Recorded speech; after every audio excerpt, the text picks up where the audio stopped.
It's strange, isn't it, how something as ordinary as a phone call can change everything. You pick up the receiver, and in an instant, your whole life unravels. Or maybe it's worse than that. Maybe your life doesn't just end. Maybe it stays with you.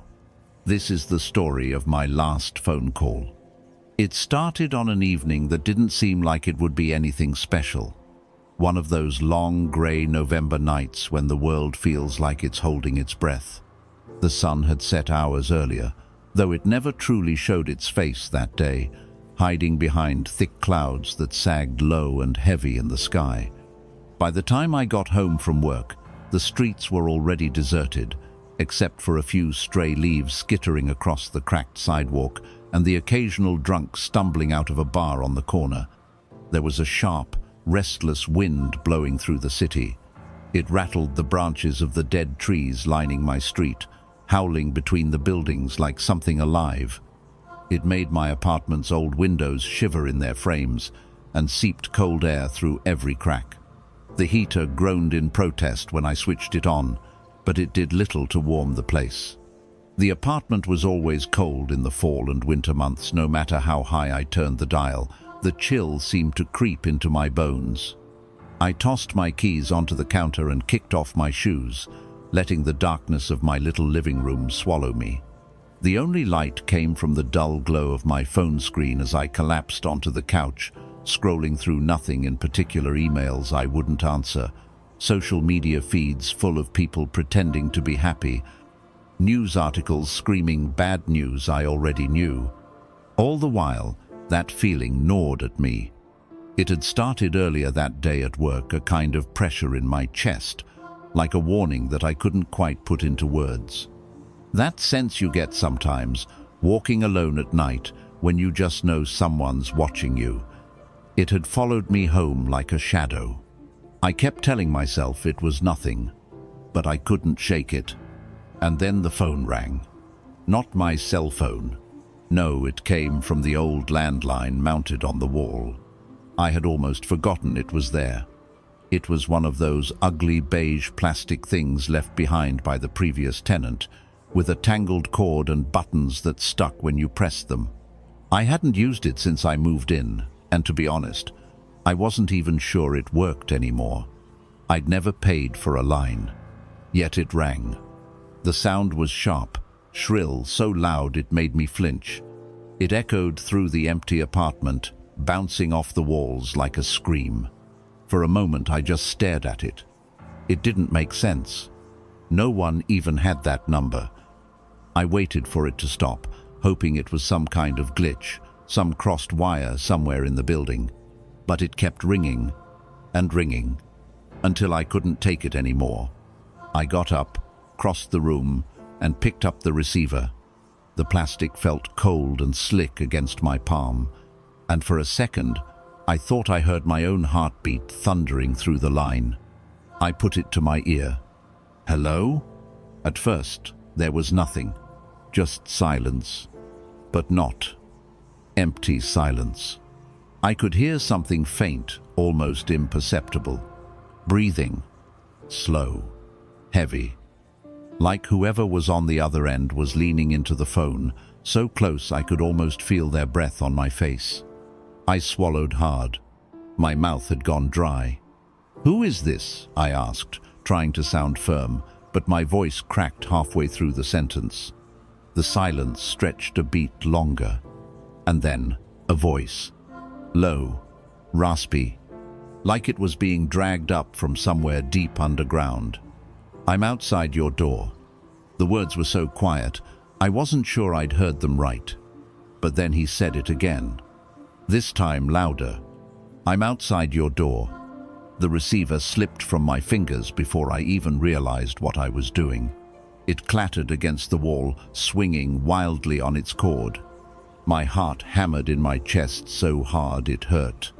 It had to be a joke, some kind of sick prank, kids playing games. That's what I told myself. But even as I thought it, the air in the room seemed to grow colder. The shadows seemed to lengthen, creeping into corners they hadn't been in before.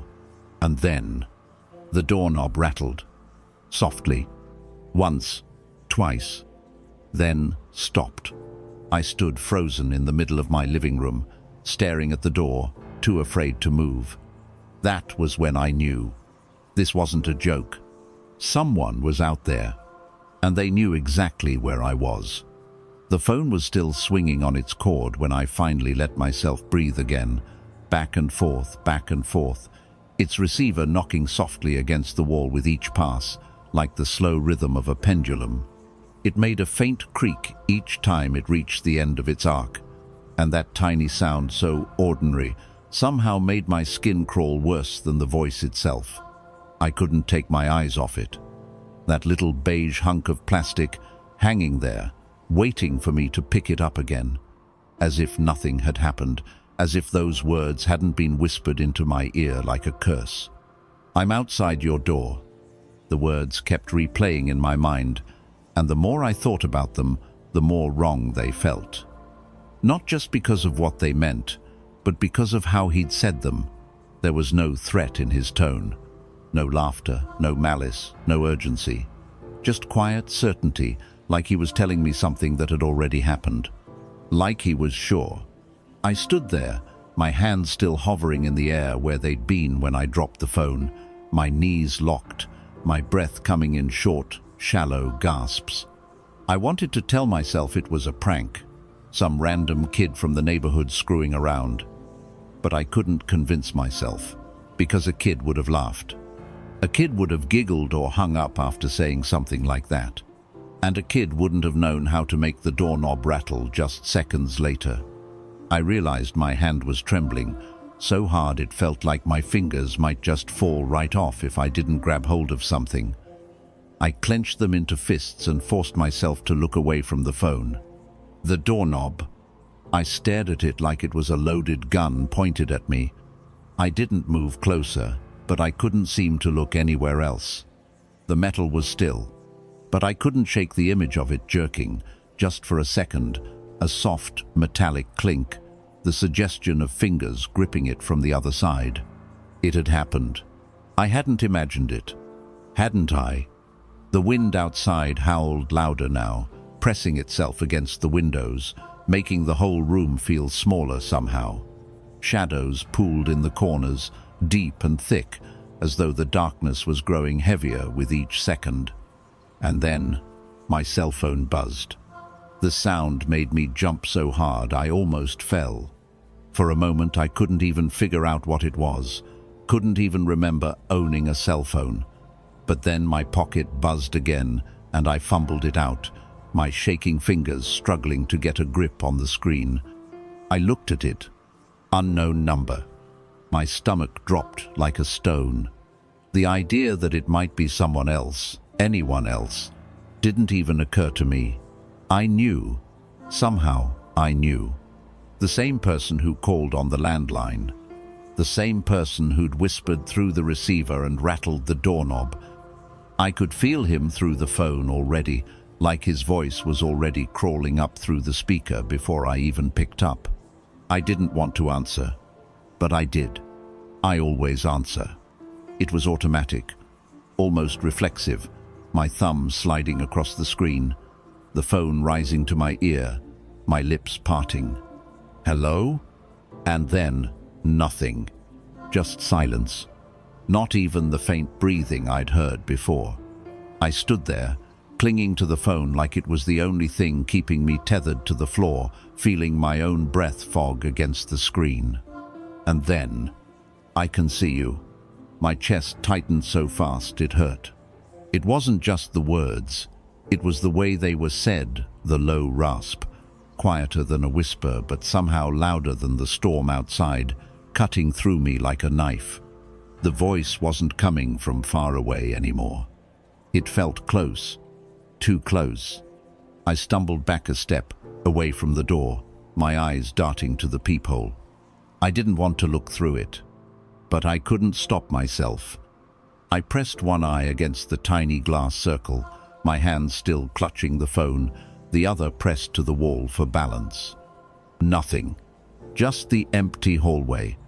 The same worn carpet, the same yellowed paint peeling off the walls. The light overhead buzzing faintly, as always. No one there. But still, the voice came again, softer now. "I can see you." I flinched so hard I nearly dropped the phone again. I turned away from the door completely, pressing my back against the wall, gripping the phone so tightly my knuckles went white. "Who are you?" I demanded, though the words came out more like a plea than a challenge. There was no answer for a long moment, and then, in that same low whisper, "You already know." It was almost a sigh, almost sad. I dropped the phone this time, really dropped it. It hit the floor hard, skittering under the edge of the couch. I didn't reach for it. Couldn't. I just stood there, heart hammering, staring at the door, feeling the weight of that final sentence settle in my chest like lead. Because somehow, though, I couldn't have explained how or why I knew he was right. I did know. I just didn't want to admit it. I didn't move for what felt like hours. It probably wasn't. Maybe 30 seconds, maybe a minute. But time had stopped behaving the way it was supposed to. My ears rang with silence, though I could still hear the faint wind rattling the windows and the soft tick of the kitchen clock. Tick, tick, tick. But louder now, as though each second was being carved into me. I didn't want to pick up the phone again. I really didn't. But it was still there. Lying just out of reach, black screen facing up, like an eye waiting to open, waiting for me to give in. And that, knowing, that was the part that scared me more than anything. Because he was right. Whoever, whatever he was. I did know. Somewhere deep inside me, some memory I'd worked very hard to bury was bubbling back to the surface. Something about that voice. It stirred something in me that I didn't want to feel. I shook my head, hard, trying to clear it, and pressed my palms into my eyes until I saw little sparks of light. No, I wouldn't let myself think about it. It had been years. I'd left all that behind. Hadn't I? A sudden gust of wind slammed against the windows, hard enough that I jumped and let out a gasp. The glass rattled in its frame. For a moment I actually thought it might break. I stared at the window, my breath fogging in the cold air. There was nothing out there, just blackness. A few faint street lamps below, casting long orange shadows on the cracked pavement. The branches of the dead trees clawed at the air, but the sidewalks were still empty. Still, but I couldn't shake the feeling that if I kept staring, I might see something, a figure maybe, standing under one of the lamps, just far enough away to be nothing but a silhouette. I turned away. No, no, no. But my legs betrayed me. They moved on their own. One step toward the couch, then another. Then I was kneeling, reaching under the edge of the couch, fingers brushing across the hardwood floor until they found it. The phone. I picked it up. It was cold, colder than it should have been, as if it had been lying outside in the winter air, not here, inside my apartment. The screen was still dark. I pressed the button. It blinked to life, casting my face in a pale, sickly light. No notifications, no missed call, no number. But somehow, the call was still connected. I froze. The little icon on the screen staring back at me, 0, 2, 14. The timer kept counting up. He was still there, listening. For a long moment I held it, my thumb hovering over the screen. My mouth opened, I don't even know why, and I whispered into the phone. "What do you want?" There was a silence so deep I almost thought he was gone. But then that voice came back, soft as a breath. "You already know." That time, the words carried something different. Not just certainty, not just sadness, anger, and something darker. I flinched and let the phone drop again, but this time it stayed in my hand. My whole body was shaking now, and no amount of clenching my jaw could make it stop. That phrase kept looping in my mind, like a nursery rhyme gone sour. You already know. You already know. But I didn't, not really, I couldn't. Could I? And then, without warning, the line went dead. The timer on the screen stopped. The call ended. But only for a second, because then the landline rang again. That same awful shriek, tearing through the quiet. The sound cut right through me, and I almost dropped the cell phone entirely. I turned slowly to face it. It was still swinging slightly on its cord from earlier, like it had been waiting for me to look.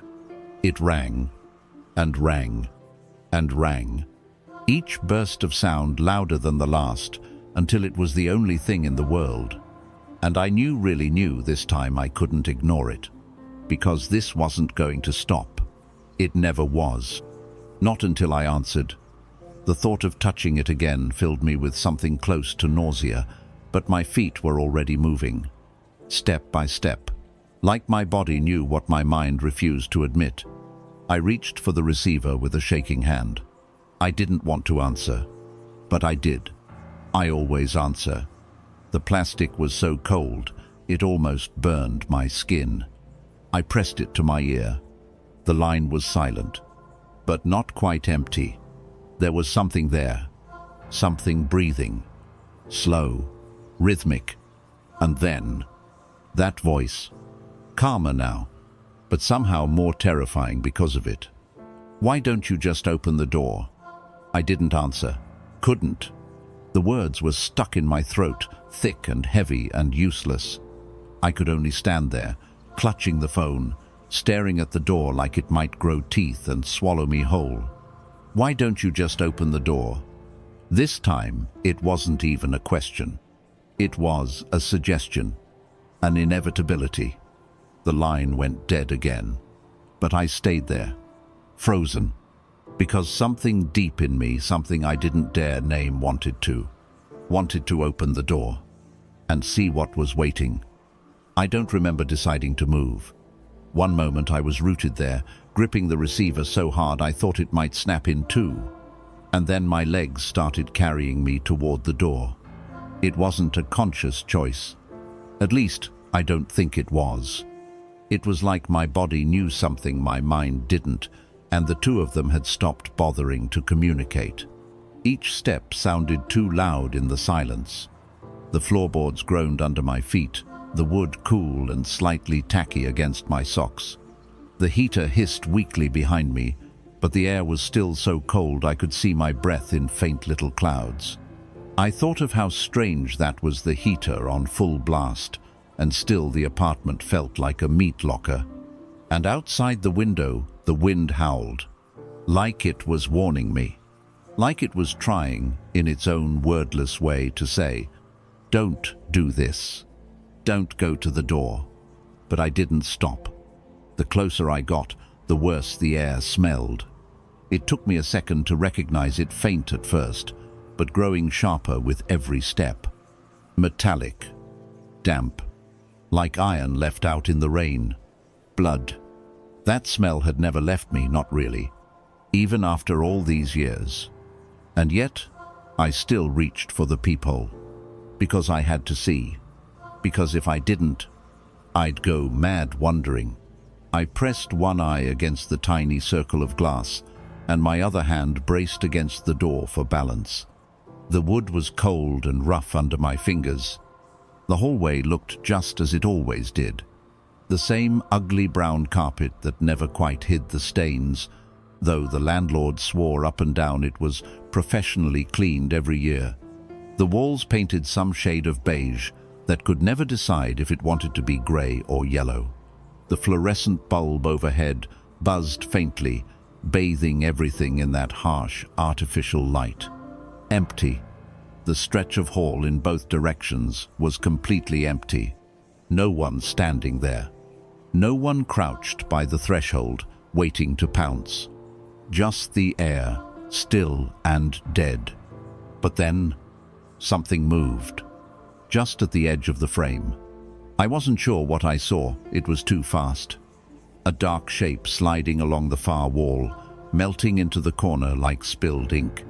I jerked back instinctively, heart slamming in my chest. For a few seconds I just stood there, staring at nothing, my breath catching in my throat, as if even that tiny sound might invite whatever I'd seen to come closer. Then, my cell phone buzzed again.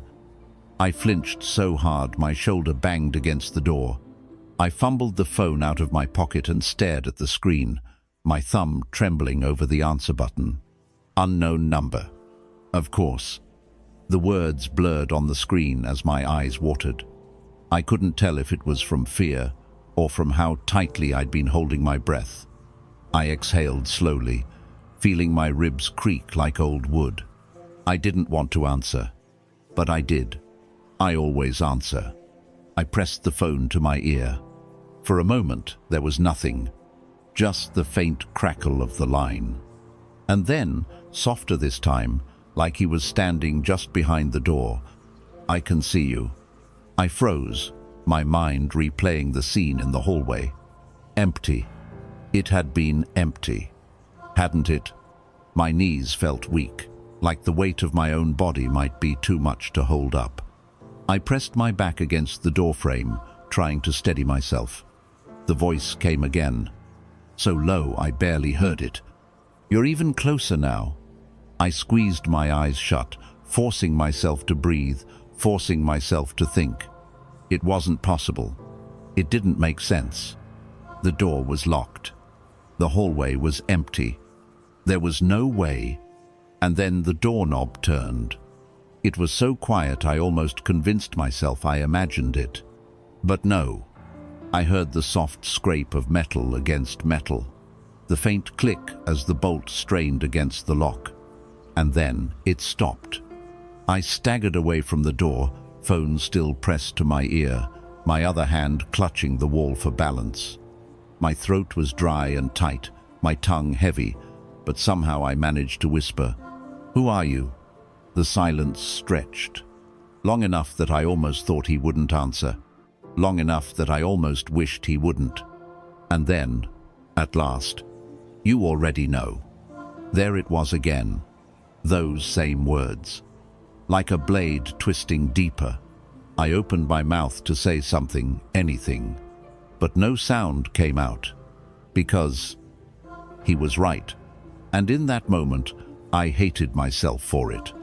Because even though my rational mind was screaming, insisting this was impossible, insisting there was no way I could know who he was, the rest of me knew, somewhere deep down, in the pit of my stomach, I knew. This wasn't just some stranger calling at random. This wasn't some prank. This wasn't even about tonight. This was about then. A memory I'd tried for so long to bury that I'd almost started to believe it wasn't real. But it had been. Oh God, it had been. I leaned my forehead against the door, shivering as cold sweat ran down my spine. The phone slipped from my fingers and clattered to the carpet. I didn't bother picking it up. Not this time, because I could feel it now, on the other side of the door, standing there, waiting. He wasn't going to stop. Not until I opened it. And God help me. Some part of me wanted to. I stayed there for what felt like an eternity, my forehead still pressed against the cold wood of the door, every muscle in my body taut with a tension that bordered on pain. My knees ached from locking them. My jaw hurt from clenching it. My palms were slick and clammy, leaving damp prints on the surface of the doorframe. I knew he was still there. I didn't need the peephole to tell me anymore. I could feel it, the weight of his presence pressing through the cracks around the door, as though the very air itself carried him. It felt thicker now, heavier, harder to breathe, like every molecule in the apartment was conspiring to smother me. I forced myself to pull back, staggering a few steps toward the couch. The landline receiver still hung from its cord, gently swaying, whispering faintly as it brushed against the wall. The sight of it filled me with disgust and fear in equal measure. It was as though that stupid piece of plastic wasn't just a phone anymore. It was a doorway, a thread tying me to whatever was out there, waiting. And every time I picked it up, that thread wound a little tighter around my throat. I wiped my damp hands on my jeans and tried to steady my breathing. Inhale, exhale, inhale, exhale. Count to 4. But no matter how many times I tried to ground myself, the sound of his voice lingered in my head. You already know. It echoed, bouncing around inside me like some dark prayer. Because he wasn't wrong. I did know, or maybe it was more accurate to say that part of me knew, even though I didn't want to face it. I turned back to the door again. I couldn't help myself. And for just a second, I thought I saw the shadow of feet through the gap at the bottom. 2 black shapes standing perfectly still on the other side of the threshold. I blinked hard. And when I opened my eyes again, they were gone. But I didn't believe they'd really left. That was when the memories started bubbling up, uninvited. Images from years ago, sharp and painful, like someone had shoved pins into my skull. The smell of gasoline, the scream of tires on wet pavement, the sound of a woman crying in the dark. And over it all, that same low, rasping voice. I stumbled back another step, gripping my temples. It couldn't be him. It wasn't possible. That night was over. Buried. Dead. Wasn't it? But the thought lodged in my mind like a splinter. And with it came something worse, something I hadn't expected. Guilt. Not just fear, not just dread, but the slow, sickening realization that maybe I deserved this. Maybe this wasn't just random. Maybe this wasn't bad luck. Maybe this was justice. The thought made me want to retch. But even as my stomach heaved and bile rose in my throat, I kept my eyes on the door. Because I knew somehow, I knew that if I looked away for even a second, something would change. The handle would turn. The hinges would groan. The gap at the bottom would go dark. And then it would all be over. I crept closer to the door again, moving like I was underwater, every muscle trembling, my ears ringing with the sound of my own blood rushing through my veins. I pressed my ear against the wood, listening for something. At first, there was nothing, just silence. But then, very faintly, breathing, not mine, slow, deliberate, on the other side. Right there, just inches away. It was ragged and wet, like each breath hurt him as much as it hurt me to hear it. But he didn't stop. He was waiting. I didn't even realize I was crying until a tear ran down my cheek and dropped onto the floor. I wanted to scream, but I didn't dare. Not yet. Not while he was still listening. I backed away again, dragging my feet, never turning my back to the door. When I reached the couch, I collapsed onto it, burying my face in my hands. The smell of iron still lingered in the air, thick and heavy. And underneath it, something else, something sweeter, rotting, cloying, like flowers left to die in a vase. I swallowed hard and lifted my head. The whole way. It was still empty, but it didn't feel empty. It felt full. Like the space beyond my door was brimming with something I couldn't see. Something old. Something patient. I told myself over and over that I wouldn't open the door. I couldn't. I wouldn't. No matter what he said. No matter how much he whispered. No matter how much my own shame begged me to. But a small, treacherous voice deep inside me whispered back, "You already have." I don't know how long I sat there on the couch. It might have been seconds. It might have been hours. Time had become meaningless, a shapeless thing that pressed down on me like the weight of a storm cloud about to burst. I couldn't tear my eyes from the door. No matter how much my rational mind begged me to look away, to pretend it wasn't happening, Another part of me, deeper, older, couldn't stop staring. The door was just there, silent, but alive somehow. The wood seemed darker now, the paint rougher, like it was aging right in front of me. Hairline cracks ran along the surface where there hadn't been any before. The brass handle gleamed faintly, catching what little light there was in the room, almost winking at me. It hadn't moved again since I'd heard the first turn of the knob. But I knew that didn't mean he'd gone. I could still feel him. The air around the door was heavy and thick, as though the wood itself was trying to hold him back, but barely succeeding. Every time I breathed in, it felt like I was stealing the air out of his lungs on the other side. I closed my eyes, hoping that shutting it out would help. But it didn't. Because when the darkness behind my eyelids closed over me, all I could see was that night again. That terrible night. The road slick with rain, shining black in the glow of the street lamps, the sharp stink of gasoline filling the air, the scream of tires skidding against pavement, the sickening crunch of metal folding into itself, and then silence. Not just quiet. Silence. Like the whole world had stopped breathing for just a moment, horrified by what it had witnessed. And the voice, that low, rasping voice, whispering my name through the darkness. I opened my eyes again and found myself standing.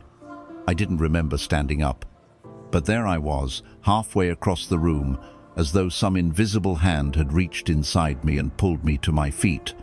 I froze. What was I doing? Why was I moving closer? I didn't want to open it. God, no. But my feet shuffled another inch toward the door, almost against my will. And now I could hear something. Not breathing anymore, but scratching.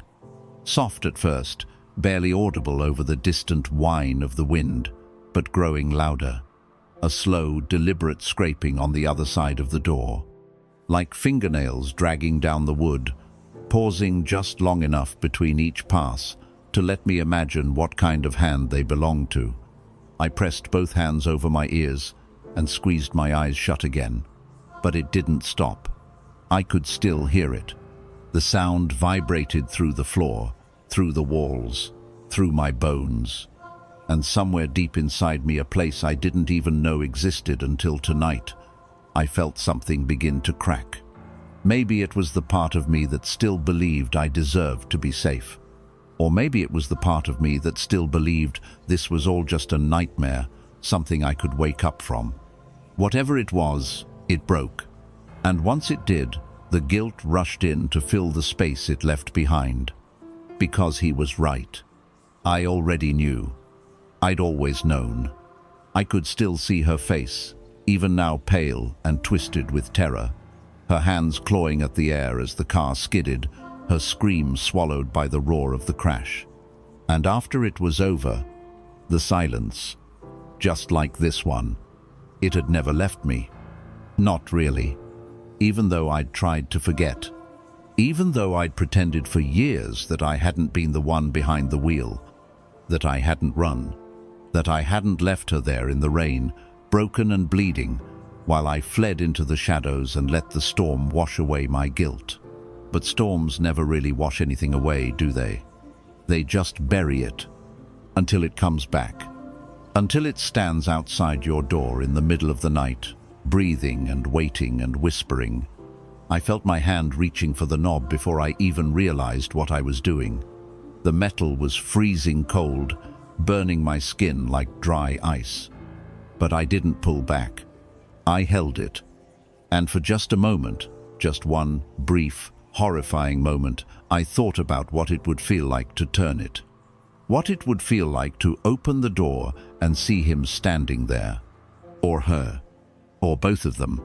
All the things I'd left behind, waiting to drag me back into the storm. The thought made my stomach turn, but still, I held the knob. Because somewhere beneath the terror, beneath the guilt, beneath the shaking and sweating and bile rising in my throat, there was a sliver of something else. Something worse. Curiosity. I wanted to know, what would happen if I opened it? What would happen if I finally faced what I'd done? I shivered and squeezed my eyes shut. No, not yet. I let go of the knob and stumbled backward, nearly tripping over my own feet. My breath came in ragged gasps as I collapsed back onto the couch, curling into myself like a child. The scratching stopped. The air was quiet again, but I knew it wasn't over. Not yet, because he was still there. And so was she, waiting, patient. I closed my eyes and let my head fall back against the cushion, whispering into the silence. "I'm sorry," I said. But even as the words left my lips, I knew they didn't matter. The hallway stayed quiet, and somewhere in that quiet, the faintest sound of a breath, close and low, carried through the door. And then, a whisper, so soft I almost thought I'd imagined it. "Open it." The whisper lingered long after it stopped. "Open it." I stayed where I was, frozen on the couch, too afraid to move, too afraid not to. I wanted to believe I'd imagined it, that I was just hearing echoes in my head, or that I'd finally cracked under the pressure of whatever this was. But I hadn't imagined it. Not this. Not him.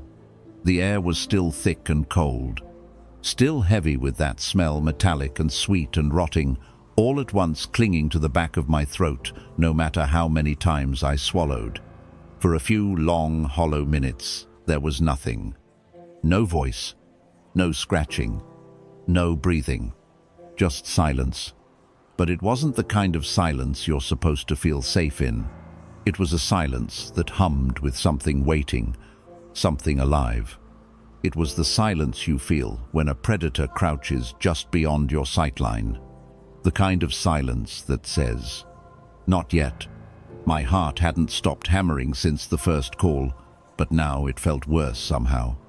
Each beat too loud, too hard, echoing in my chest like someone was knocking on the inside of my ribs. I almost thought I could hear the sound outside me, too faint at first, barely perceptible above the faint hiss of the wind through the windows. A sound like tapping. I sat up straighter, every nerve in my body suddenly on edge. It stopped. For a moment I thought it was nothing, just my mind playing tricks on me, projecting what I expected to hear onto the stillness of the apartment. And then it came again, this time louder. 3 slow, deliberate knocks. I froze, my breath catching in my throat. They were spaced apart perfectly, like the hand on the other side wasn't in any rush. Not the frantic pounding of someone begging to come in. Not the casual rap of a neighbor stopping by. No, this was different. This was patient, confident. I stayed rooted to the couch, staring at the door. The sound had come from there. It had to have, but somehow, impossibly, it felt closer than that. Like it wasn't just on the wood. Like it was inside. I pressed my hands into the cushion on either side of me, feeling the fabric bunch under my fingers. And then it came again. Another 3 knocks. Slightly harder this time. Each one sent a vibration through the room, rattling something deep in my bones. I wanted to scream, tell it to stop, but my throat had locked up completely. My body felt like it was encased in ice. I'd thought the breathing and the scratching were bad enough, but this was worse, because this wasn't subtle anymore. This wasn't suggestive. This was a message. I'm here. I'm not leaving. Open the door. The knocking stopped again, but the silence it left behind was worse somehow. My ears rang in the quiet. My skin prickled as I waited for the next sound, the next awful sign that it was still there. And then, the knocking started again, but not at the door this time. From the wall, directly behind me. I gasped and scrambled to my feet, spinning around. My back had been against that wall, the wall I shared with the apartment next door. But that wasn't possible. No one lived there. It had been empty for months. I knew that because the landlord had asked me once if I wanted to lease the unit myself as an office space. I'd laughed at the idea, and he'd just shrugged and said, "Well, nobody else is biting. Nobody. So how?" Another knock. On the wall to my left now. And then another. On the window. I spun again, my breath coming in short, hot bursts. The sound of knocking was everywhere now, bouncing around the apartment like a cruel little game. It moved from the door to the window to the wall to the ceiling, always in threes, always deliberate. And every time it came, it got louder and closer. I backed toward the center of the room, spinning in place, trying to keep my eyes on all of it at once, but I couldn't. It was like being surrounded by invisible hands, all knocking in unison, all demanding the same thing. Open it. Open it. Open it. I pressed my hands over my ears and squeezed my eyes shut. But it didn't help. The sound was inside me now, deep and low, resonating in my chest like another heartbeat. I dropped to my knees, gasping, rocking back and forth, whispering to myself over and over, "No, no, no, no, no." But the knocking just kept going. And worse, it was starting to sound wrong. Like it wasn't just a hand anymore. The rhythm faltered slightly, grew heavier, almost wet somehow. Like whatever was on the other side was starting to lose patience and starting to show what it really was. I opened my eyes and found myself facing the door again. It felt closer now, even though I hadn't moved. Like the whole room had tilted toward it, dragging me closer, inch by inch. The handle shuddered slightly. Not turning yet, not quite, but vibrating faintly under some unseen pressure. And then the knocking stopped. Just like that. The silence that followed was deafening. I stayed on my knees, staring at the door, waiting. Every muscle in my body screamed for me to run, but I didn't. I couldn't, because I already knew deep down that no matter where I went, no matter how far or how fast, it would find me. It had waited this long. It could wait longer. The silence stretched. The quiet so thick it made my head pound. And then, very softly, so soft I almost didn't hear it, my name, whispered through the door, and then again, and again, each time louder, until finally it was screaming, until it was everywhere, a chorus of voices clawing at the walls, the windows, the ceiling, the floor, all of them screaming my name in perfect, jagged unison. And above them all, that low, rasping voice, cutting through the din like a blade. Open it. I don't know how long they screamed. It could have been seconds. It could have been years. Time didn't matter anymore. Not here. Not now. All I could do was cover my ears, curl in on myself, and pray it would stop. But it didn't. If anything, it grew louder.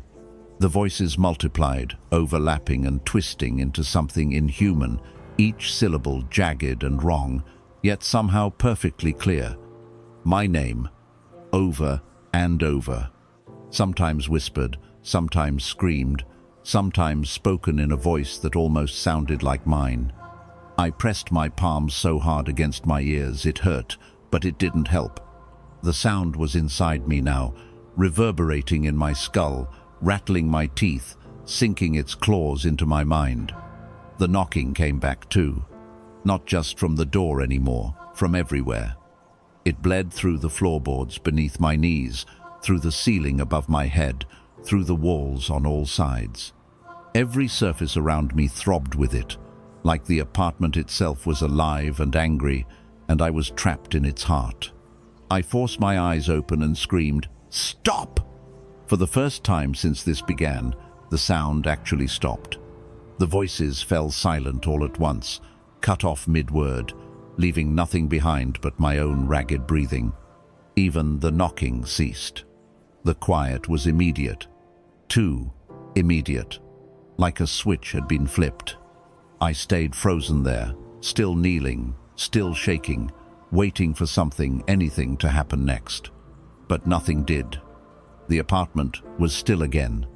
The door stood in front of me, plain and unassuming, as though none of it had happened at all. I let my hands drop slowly to my sides, my arms heavy and numb, and stared at the door. There was no sound now. No movement. Maybe it was over. Maybe I'd won, somehow. Maybe. The doorknob turned.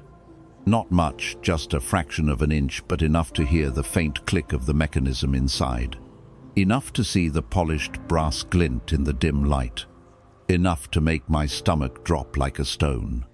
Then it turned again, and again, slowly, rhythmically, like the hand on the other side was savoring the motion.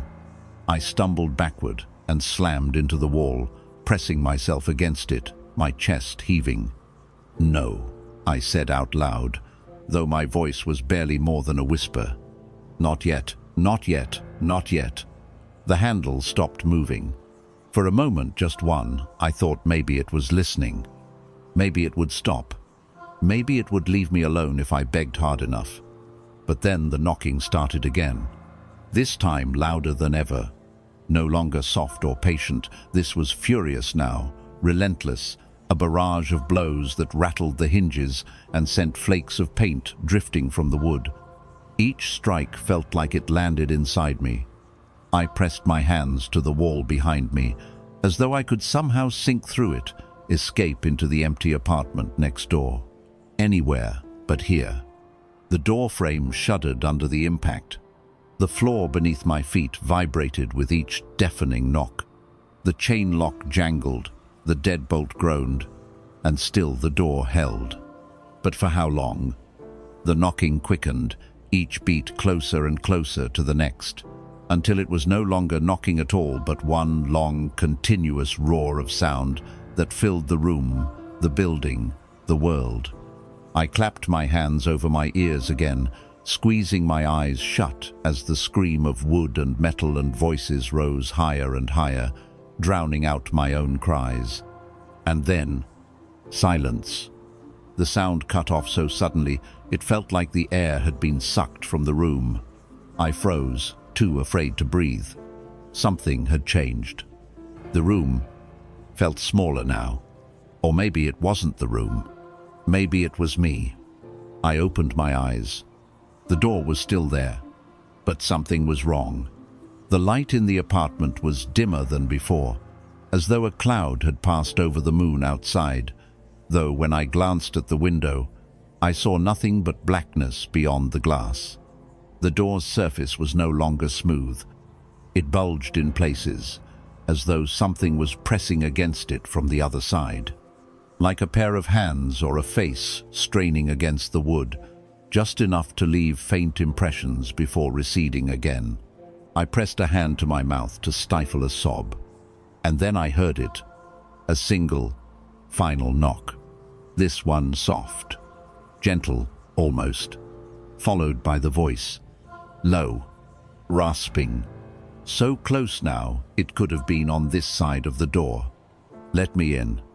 Let me in."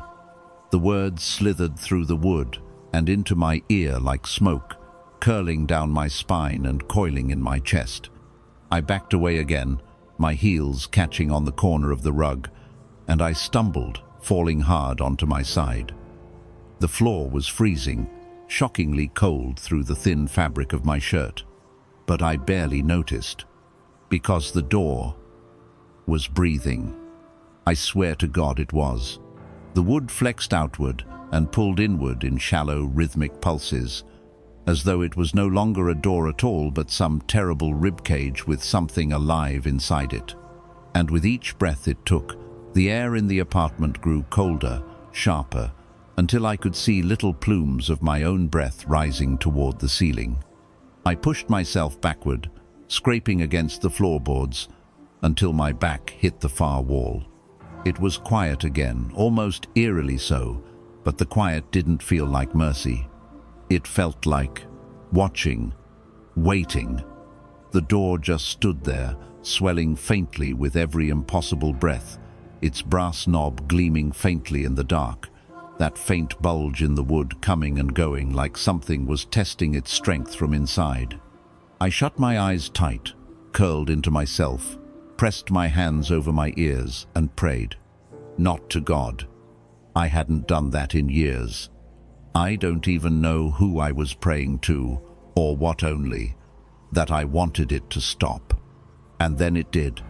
For a few precious seconds, it stopped. No more knocking, no more whispering, no more breathing. I dared to lower my hands and open my eyes again. The apartment was silent. The door was still. It almost looked normal again. But somehow that was worse. Because it was only pretending now, wasn't it? It wanted me to think it had gone.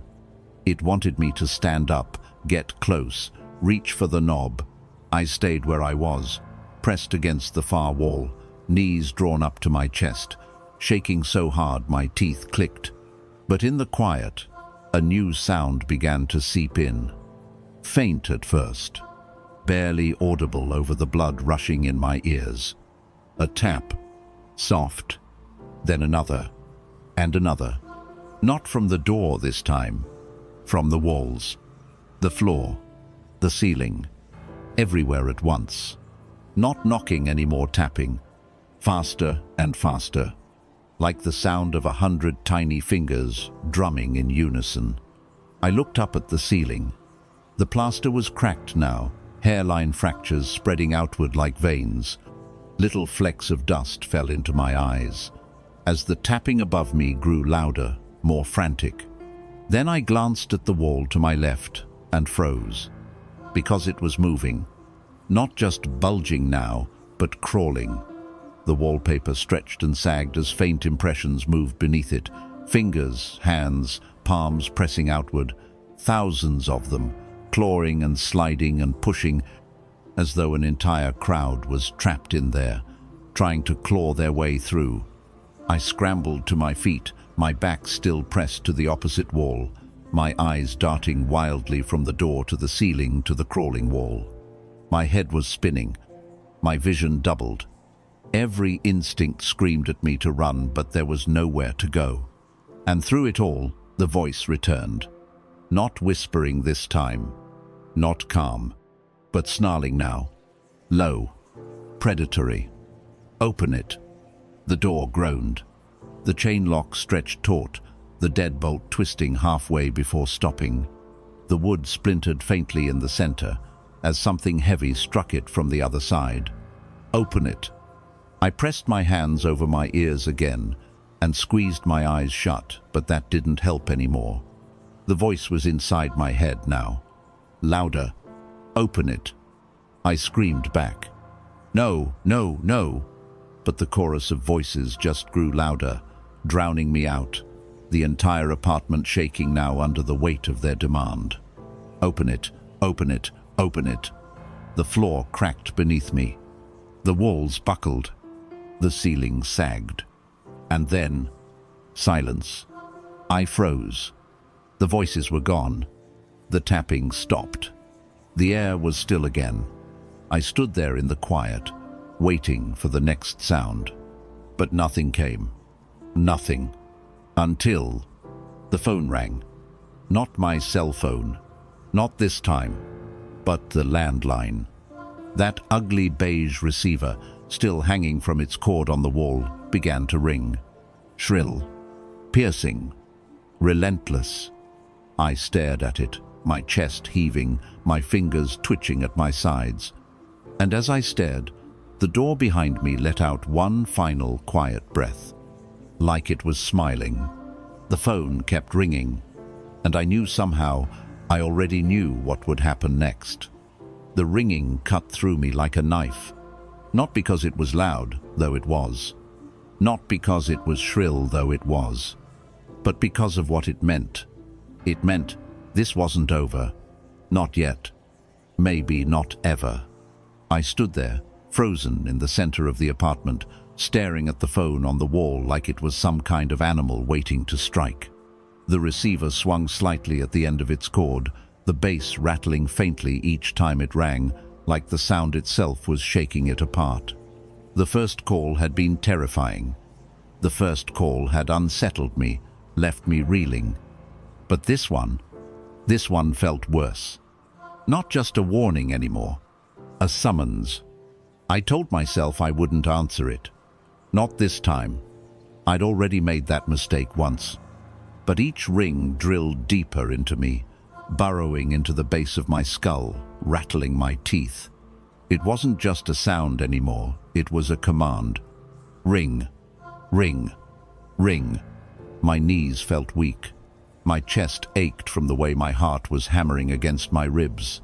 I pressed my palms to my ears, trying to block it out, but it didn't help. Even muffled, it was deafening. Ring, ring, ring. I stumbled forward, my feet moving without my permission. Each step closer to the wall felt like it took a piece of me with it. The air grew colder the closer I got, until the wall itself seemed to exhale frost into my face. My fingertips went numb as I reached for the receiver. I didn't want to answer, but I did. I always answer. The plastic was so cold it burned. I pressed it to my ear, and at first, nothing. Just static, low and soft, like the whisper of wind through dead leaves. But as I listened, I realized the static wasn't random. There were words buried in it. Faint at first, like someone was speaking from very, very far away. I pressed the receiver tighter against my ear, trying to make them out. You, left, her. I froze. The blood drained from my face, my breath catching in my throat. You, left, her, there. The words were clearer now, though they still carried that same hollow, echoing quality, like a voice traveling down a long, empty hallway. You left her there, all alone, in the dark. I shook my head violently, squeezing my eyes shut. No, I whispered. No, I didn't. I couldn't. It wasn't. But the voice cut me off, rising above my protests, louder and louder. You left her there. You left her there. You left her there. It became a chant now, a chorus of voices overlapping and weaving together into something grotesque and inescapable. I dropped to my knees, clutching the receiver with both hands, as though letting go would make it worse somehow. The words poured through the line like acid, burning me from the inside. You left her there. You left her there. And beneath it all, buried deep in the static, I heard something else. Something that froze the breath in my lungs. A cry, high and thin and broken. Her voice, calling my name, begging, pleading. I'm sorry, I whispered into the phone, though my throat was so tight, the words barely came out. I'm sorry, I didn't mean to. The chorus stopped. Silence filled the line. But that silence was worse, because after a moment, a different voice spoke.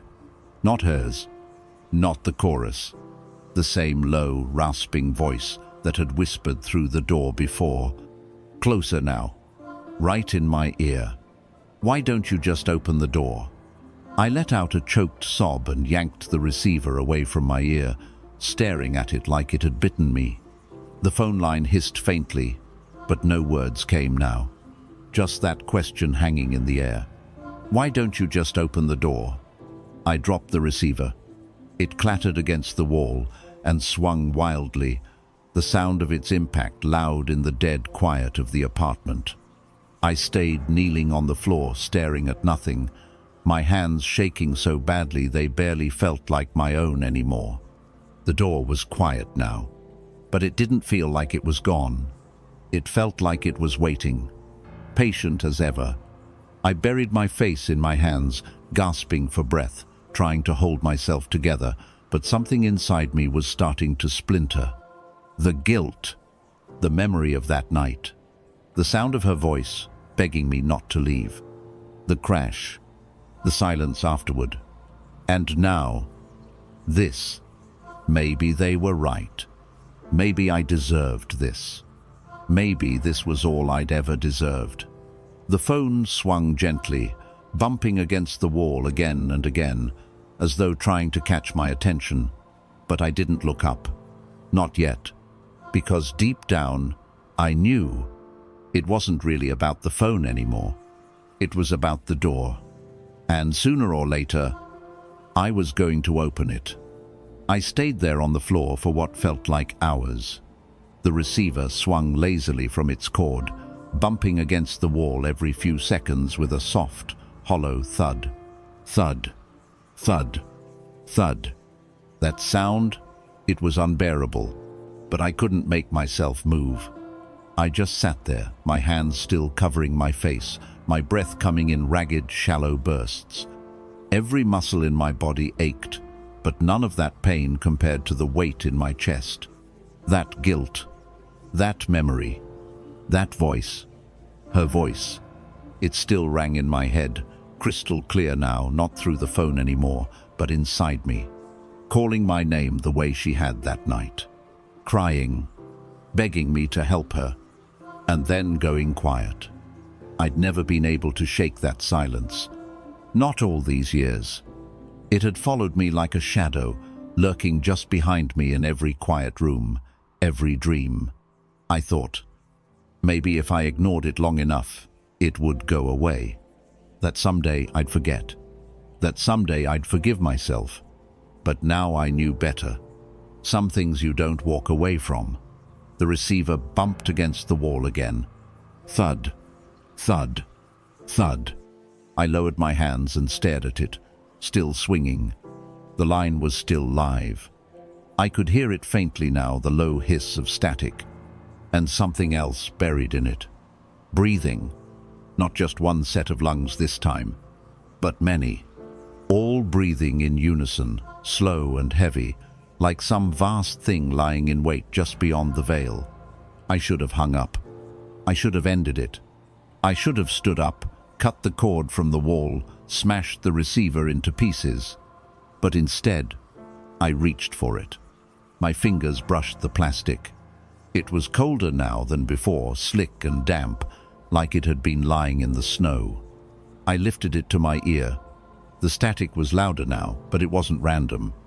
It ebbed and flowed in waves, almost like a heartbeat. And under it, I heard them again.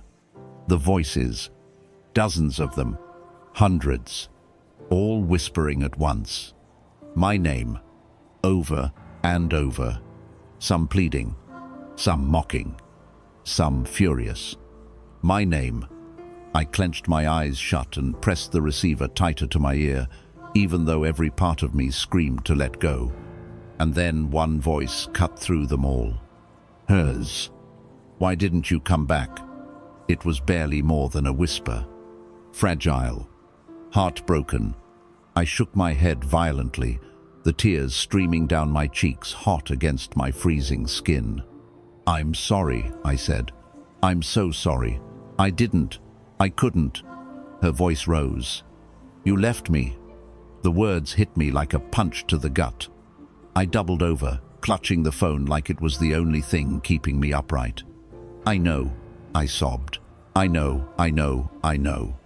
The line went quiet for a moment. No static now, just silence. And then, so softly it was almost part of my own thoughts, she said, "Open it." I shook my head. No, I can't. Please, don't make me. But her voice grew louder now, more insistent. Open it. The chorus of voices joined hers. All of them, chanting in perfect unison. Open it, open it, open it.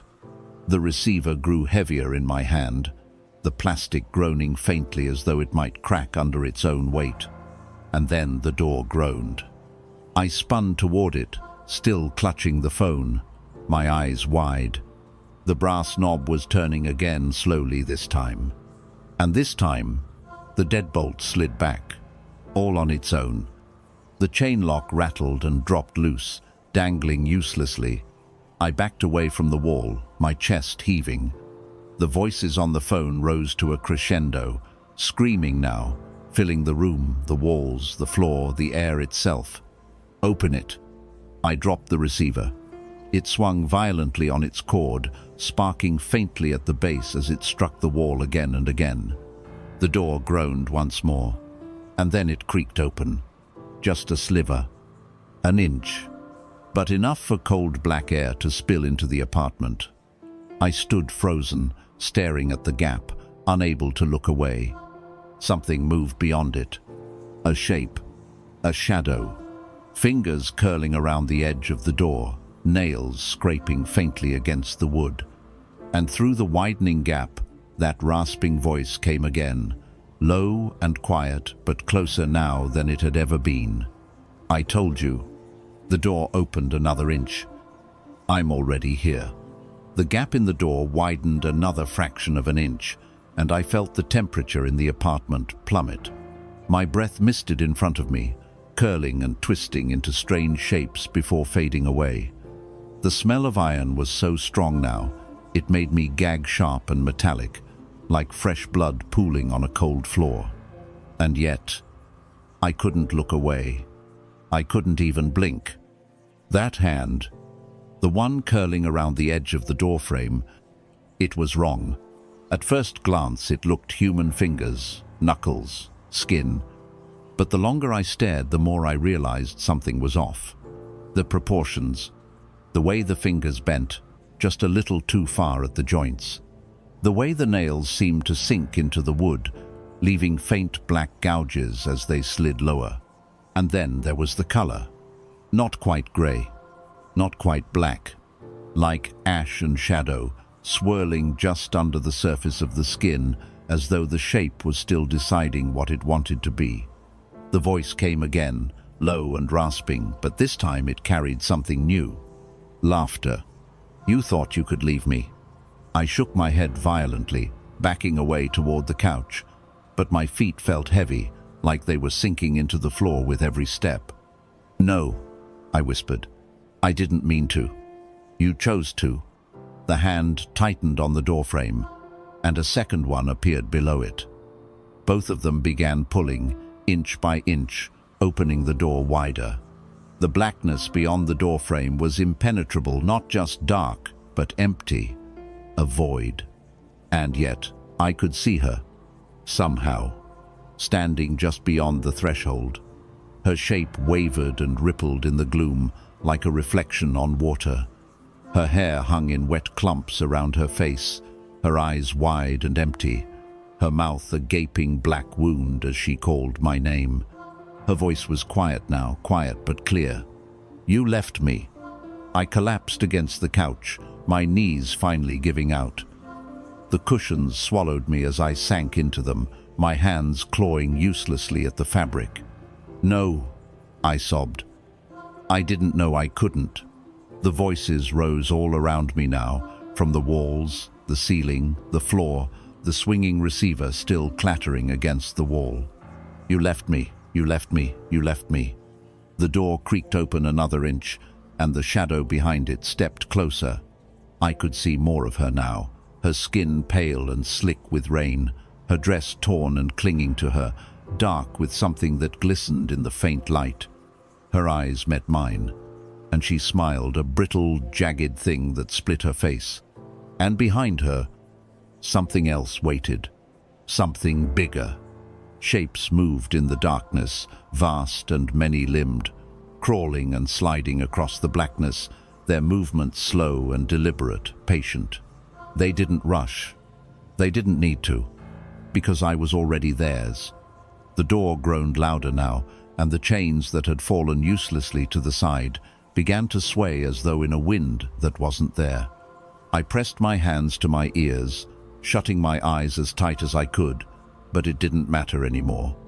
I could still see her, standing in that darkness. I could still hear her voice, whispering through the phone and the walls and the air itself. "Open it." I shook my head, but the voices rose again, screaming now, deafening.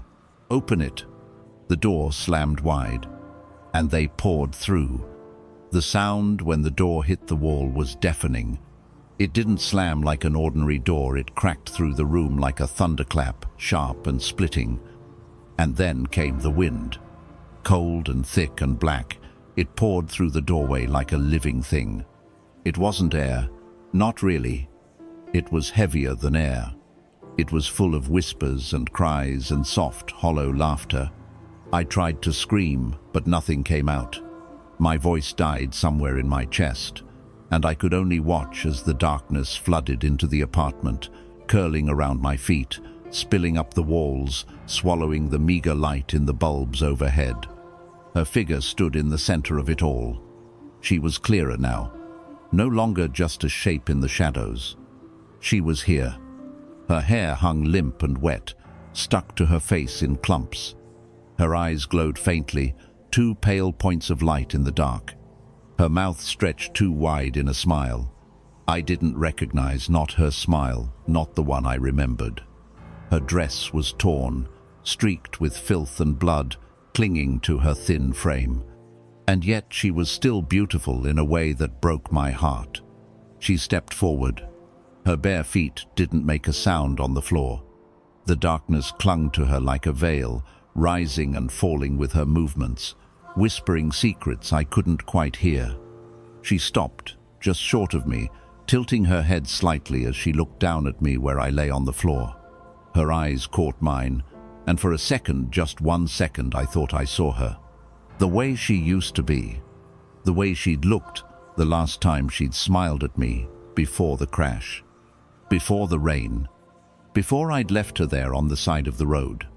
Tears stung my eyes, and I shook my head, choking out a broken sob. "I'm sorry," I whispered. "I'm sorry. Please, please forgive me." She crouched, bringing her face closer to mine. The light in her eyes flickered. Her breath was cold and sweet and foul all at once, and it filled my lungs until I thought I might drown in it.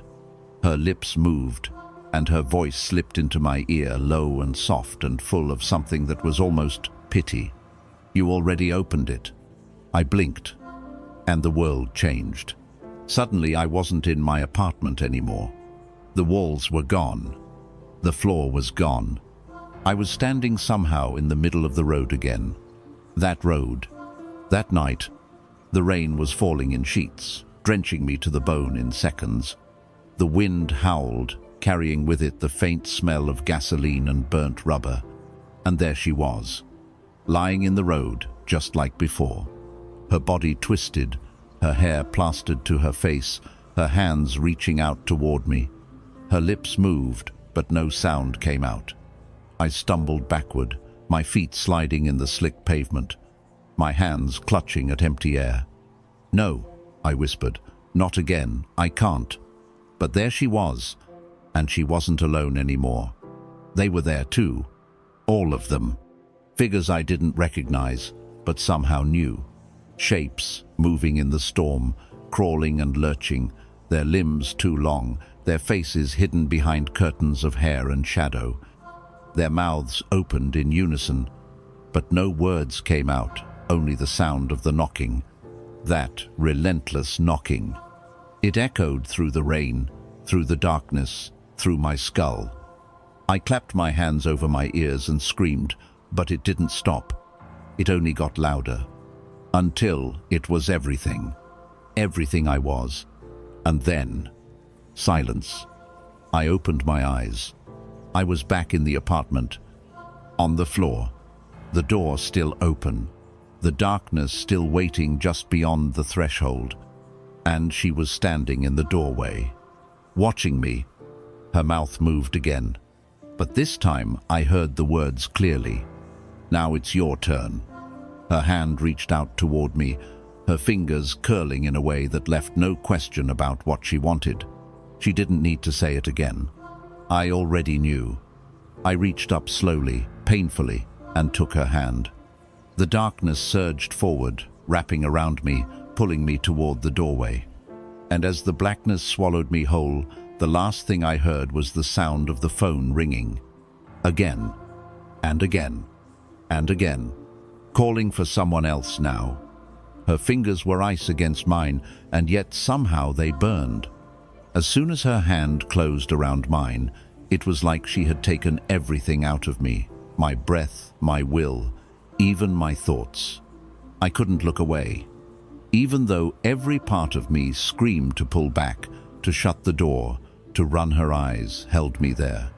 Her pupils were bottomless pits now, stretching wider and wider, swallowing the faint glow of her irises, her gaze pulling me in like gravity. And somewhere deep in those eyes, I could see it. Not her. Not just her. Everything. Every mistake. Every terrible thing I'd done. Every choice that had led me here. It was all there, playing out in the infinite black of her stare. Me, behind the wheel that night, hands slick with sweat on the steering wheel. Me, swerving just a little too late. The sound of her scream. The silence afterward. The way I'd run into the storm, left her there in the wet and the dark.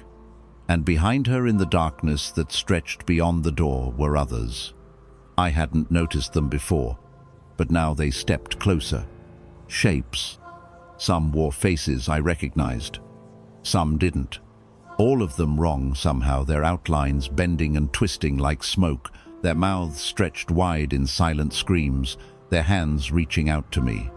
And when they touched me, the cold was unbearable. Their fingers dug into my skin, and I could feel their memories, their grief, their pain bleeding into mine. Every sin I'd thought I'd left behind pressed into me at once. Every choice I'd pretended to forget carved into my bones. I tried to pull back, but it was no use. She tightened her grip. Her smile widened, splitting her lips, and she whispered again. But this time her voice was all around me, no longer coming from her, but from the walls, the air, my own chest. Now it's your turn. The others behind her repeated it, a chorus of voices that rose and fell like a tide. Your turn, your turn, your turn. I felt my knees buckle, and I sank to the floor. But she didn't let go. Instead, she leaned in closer. Her breath was like frost against my ear, and her words cut me to the core. You don't belong here anymore. And with that, she pulled me through the doorway. The darkness beyond swallowed me whole. It was like falling and sinking and burning all at once. My body pulled in every direction at once, stretched and broken, my voice torn from me before I could even scream. The last thing I saw before the blackness claimed me completely was the door swinging shut behind me. And then, nothing. No floor. No walls. No ceiling. Just endless dark, thick and suffocating, full of whispers and memories and laughter. They were all around me now, the others pressing in close, their faces inches from mine, their hands still on me, dragging me deeper and deeper. And through it all, her voice rose above the rest. Low, cold, final, welcome home.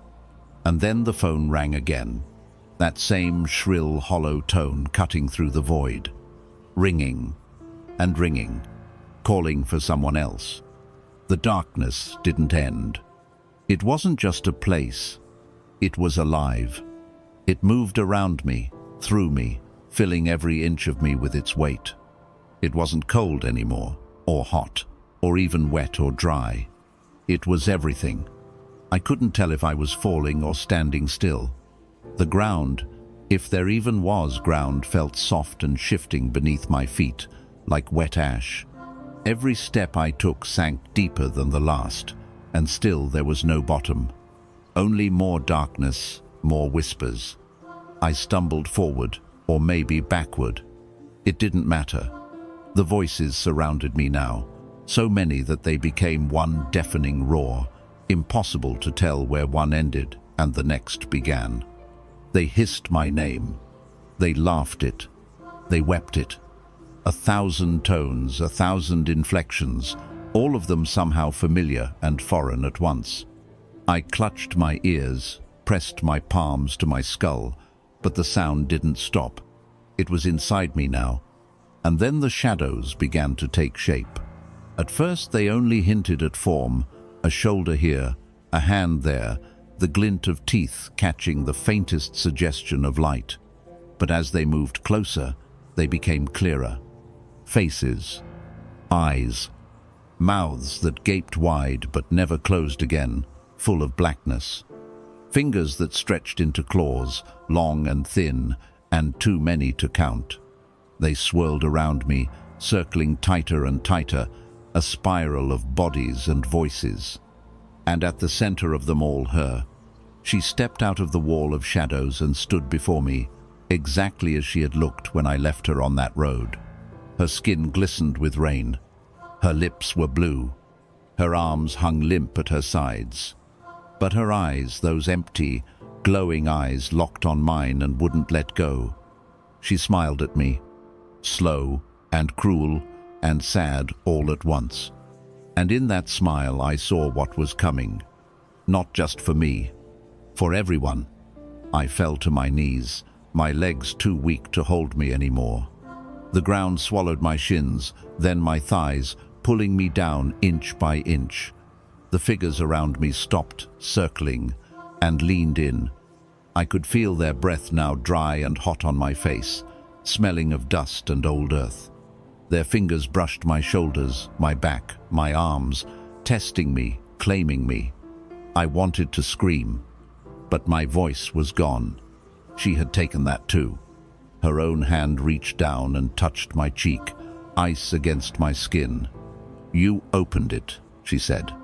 Her voice was soft but sharp enough to cut. I shook my head weakly, though the tears streaming down my face betrayed me. "You opened it," she repeated, firmer now, her fingers tightening painfully around my jaw. And then the others took up the chant. 100, 1,000 voices echoing in the void. "You opened it. You opened it. You opened it." The ground rose higher, swallowing my chest now, then my neck. Her face was the last thing I saw before it closed over my eyes. That cold smile, those glowing eyes, and her voice, one last time, whispering through the blackness, "You're mine now." And then, nothing. Nothing but the sound of the phone, still ringing. Somewhere above me, somewhere far away, waiting for someone else to pick it up. The apartment was quiet again. Still, the faint hum of the refrigerator, the soft creak of the old pipes, the faint whisper of wind outside the window, as though nothing had happened. The door was shut now, perfectly shut, its paint unmarked, its chain and deadbolt locked tight. No sign of what had passed through it. No footprints on the floor. No trail of darkness left behind. Just silence. And the phone. It still hung from the wall, its receiver swaying slightly, its cord stretched and tangled from where it had been dropped. The bass rattled faintly with each ring, because it was ringing again. That same shrill, hollow sound, cutting through the stillness of the room. Ring, ring, ring. It didn't stop. It never stopped. Outside, the hallway was empty. The same stained carpet, the same buzzing fluorescent light overhead. The faint smell of dust and something metallic hung in the air. And then, footsteps. Slow, cautious. A shadow stretched along the floor as someone stopped in front of the door. They stood there for a long moment, staring at the worn brass numbers on the doorframe, listening to the faint sound of the phone ringing beyond the wood. Their hand rose hesitant at first and rapped against the door 3 times. Knock, knock, knock. The sound echoed through the hallway, then faded. Inside, the phone kept ringing, and at last, the door creaked open just a crack. Darkness leaked into the hallway, thick and cold, full of whispers. The figure outside took a step back, their breath catching in their throat, but they didn't turn to run. They stood there, frozen, staring into the thin gap. And then a voice, faint, rasping, full of promise, slid through the opening. "I've been waiting for you." The figure swallowed hard, their hand rising slowly to the knob. And inside, The phone kept ringing, calling, waiting.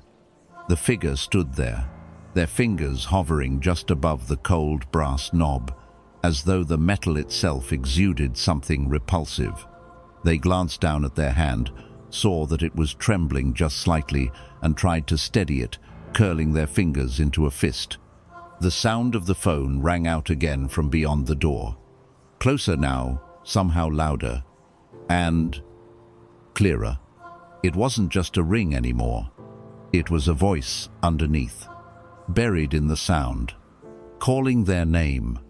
They leaned forward slightly, pressing an ear to the gap between the door and the frame. At first, they thought they heard nothing but the faint hum of the building and the ticking of the light overhead. But no, it was there, the faintest whisper. "Come in."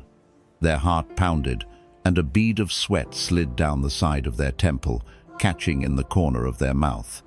The taste of salt and iron mixed on their tongue. Why had they even come here? They couldn't remember now.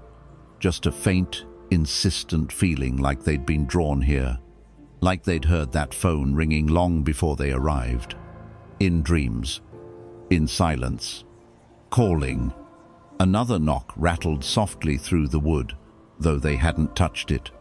They flinched, stepping back, but only for a second before they found themselves leaning close again. Their hand rose once more, their fingers uncurled.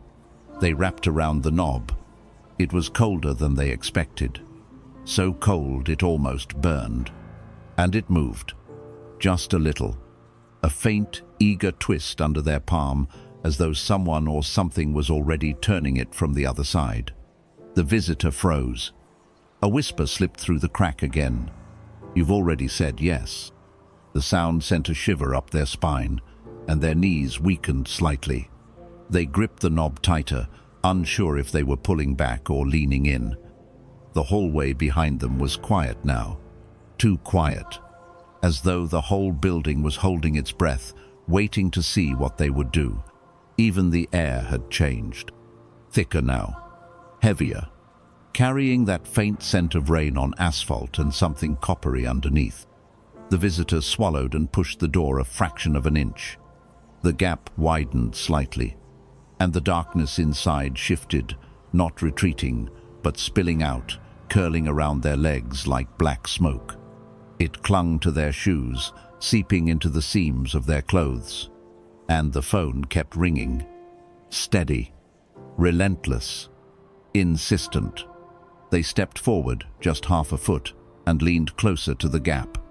That whisper came again, so soft it was almost mistaken for a thought. "You already know."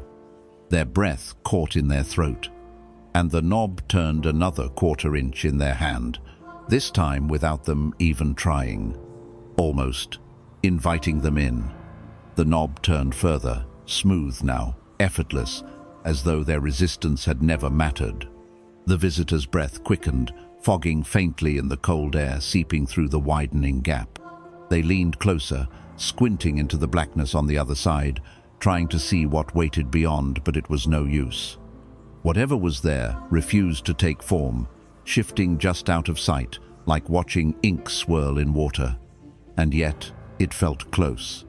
Closer than the air, closer than their own skin. They tightened their grip on the knob, feeling the chill of the metal seep into their bones.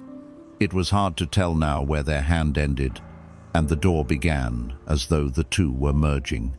Their other hand lifted almost unconsciously to the frame, fingertips brushing the wood, rough with age and faintly vibrating, like a heartbeat deep inside it. The ringing grew louder. It filled their head now, not just their ears, but their skull, their chest, their very marrow humming with the rhythm of it. And through it, those voices began to rise again, whispering at first, indistinct.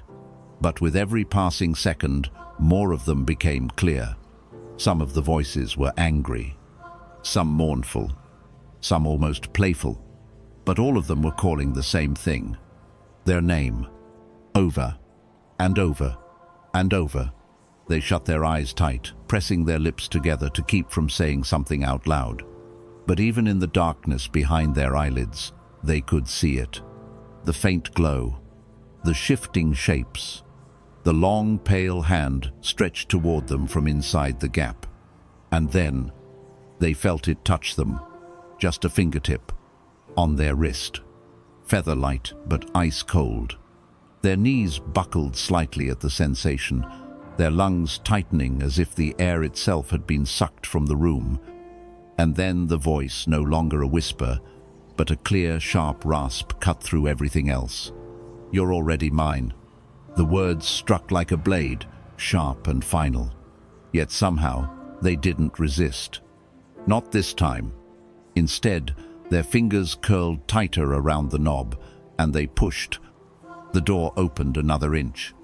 And this time, the dark inside didn't just wait.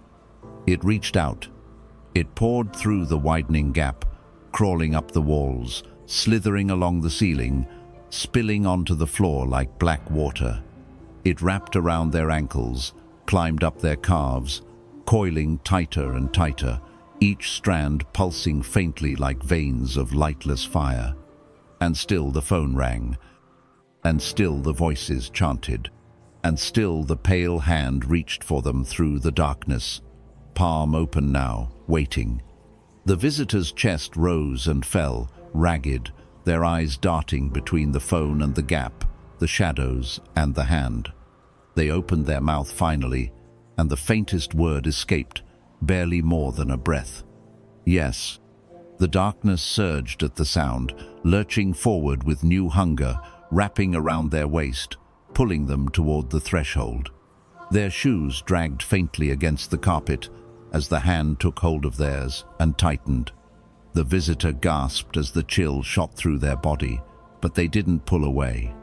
Their gaze stayed fixed on what lay beyond the door. Not just her face, glowing faintly in the void though she was there, but everything, all of it, a vast, endless night, shifting, breathing, alive. The others were waiting too, watching, whispering, and with every inch they crossed into the dark, their whispers grew louder. "You're already here. You're already here. You're already here." Their foot stepped past the threshold. The carpet ended, and something else began. Soft, cold, endless. The visitor took another step, and another, until the door creaked wider, swallowing them in shadow. But it didn't close yet. Not all the way. It stayed open just a crack. Enough for the phone to keep ringing. Enough for the next name to be called. Enough for the next footsteps to stop outside. Enough for someone else, anyone else, to hear the voice. "Come in." The door stayed ajar, the shadows at its edges shifting restlessly. Not closing. Not yet. Not while the phone kept ringing. Not while there was someone else in the building to hear it. The visitor was gone now, swallowed completely into the dark, leaving nothing behind but faint scuff marks on the worn carpet and a damp chill in the air. And already, there were footsteps, soft at first, then louder as they drew closer. Another figure turned the corner at the end of the hallway, their shadow stretching long and thin under the sickly glow of the fluorescent light overhead. They paused in front of the door, frowning faintly, tilting their head to one side, as if to catch the faint sound of the phone beyond the threshold. It was strange, they thought, how clear it sounded from here, shrill and steady, ringing with a kind of mechanical impatience, as though it had been ringing for much longer than they'd been walking. The figure glanced up and down the hallway, empty. And yet, there was something about this door, something about the way the faint sliver of blackness beyond it almost seemed to beckon. They reached into their pocket and pulled out a key, though it wasn't theirs. Or maybe it had always been theirs, it was hard to say. They hesitated for just a moment longer, their eyes fixed on the narrow crack between the door and the frame, the way it seemed to shimmer faintly, like heat rising off asphalt. And then they slid the key into the lock. The sound of the bolt turning was quiet, but in the silence of the hallway, it felt deafening. Click, and the door swung wider, almost eagerly. The figure froze, a faint chill running up their spine as the air spilled out from inside. It smelled faintly of rain, and something else, something metallic. The phone kept ringing, and now, beneath the ringing, a voice. Low, soft, familiar. Come in. The figure's breath caught, and for a moment, they could almost see something in the dark. A shape, a hand, waiting. They swallowed hard, and their own hand rose, gripping the knob. And behind them, the hallway stretched on, quiet, still, watching, waiting. Inside the apartment, the shadows seemed to pulse faintly, a rhythm that matched the ringing of the phone. Somewhere deeper in the dark, something moved, something vast and shapeless, its form shifting as though it was made of smoke and glass. And in its depths, countless pairs of faintly glowing eyes opened. One by one, the whispers began again, crawling up the walls, running along the floorboards, curling into the corners of the room. Open it, open it, open it. The figure outside the door hesitated, but the whisper grew louder, sharper. Open it. They didn't speak, they only pressed their lips into a tight line and stepped forward, crossing the threshold.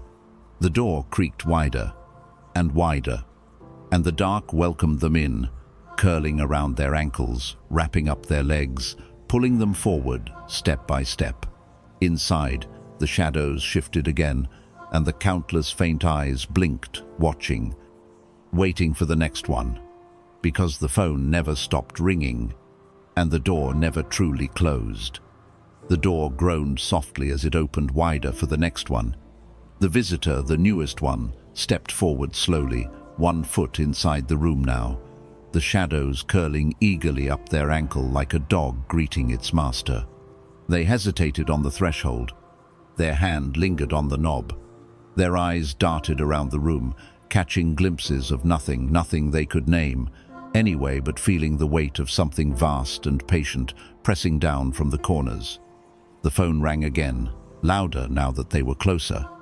Every shrill note shivered down their spine, setting their teeth on edge, and yet they couldn't turn away. The darkness beyond the door was alive now. It stretched toward them like a tide, receding slightly only to surge forward again, lapping at their shoes, whispering faint promises with every ripple. They opened their mouth as if to speak, to say hello, or maybe why me. But no sound came out, and in that silence, the phone's ringing stuttered just once and was replaced by a faint hiss. Then, a voice. Not the rasping one this time.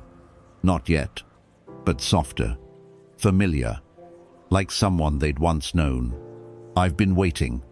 The visitor stiffened. Their hand left the knob and rose to their ear, though they weren't holding a phone. The voice continued anyway, as though it was inside them. Don't keep me waiting. They swallowed hard and stepped further inside. The door creaked wider, the hinges sighing faintly, and the shadows thickened. Inside, the whispers grew louder. Shapes began to shift just beyond the edges of vision, long arms and crooked fingers curling along the walls, faint glimmers of pale eyes blinking open in the black. Somewhere deeper in the room, a pale hand reached out, fingers curling in a slow, beckoning gesture. The visitor's breath hitched in their throat, but they didn't stop. Step by step, they moved toward it, their feet leaving faint impressions in the darkness that oozed up around their ankles. Their heartbeat thundered in their chest, but already it felt like it didn't belong to them anymore. Already it was beating in time with the whispers, the ringing, the rhythm of this place. By the time they reached the center of the room, the door behind them was almost closed. Almost. A faint sliver of hallway light still glowed behind them, fighting its way through the black but shrinking fast. The visitor stopped and turned, as if considering. One last chance to leave. One last chance to shut the door. But they didn't. Instead, They nodded as though agreeing to some unspoken question and faced forward again. The pale hand waiting for them in the dark opened wider, and they took it. The shadows surged forward with a sound like 1,000 voices exhaling at once, and the door closed quietly behind them. Click. The phone on the wall fell silent. For now, the apartment was quiet. Still, the air had settled again, thick with the faint scent of rain and something metallic, something just out of reach. The door stood closed now, nothing unusual about it. No shadows leaking from the cracks. No whispers bleeding into the air. No sign of the visitor. Gone. And yet, the receiver on the wall swayed slightly, as if stirred by a faint breeze that wasn't there. It bumped once against the wall. Twice. Then the phone rang. Sharp. Shrill. Relentless. Ring. Ring. Ring. Somewhere outside the apartment, in the long, dim hallway, footsteps began again. Slow at first. Then steadier. Closer. Another figure turned the corner, stopping just a few feet from the door. They stood there, staring at the numbers on the brass plate, their expression blank, as though they didn't know why they'd come, only that they had. The phone kept ringing, calling, waiting. The figure took a hesitant step forward, and a faint smile tugged at the corners of their lips, almost against their will. They reached out. Knuckles brushed the door. Knock, knock, knock. And somewhere, in the dark, something smiled back. Because the door always opens, and someone always answers. The phone kept ringing.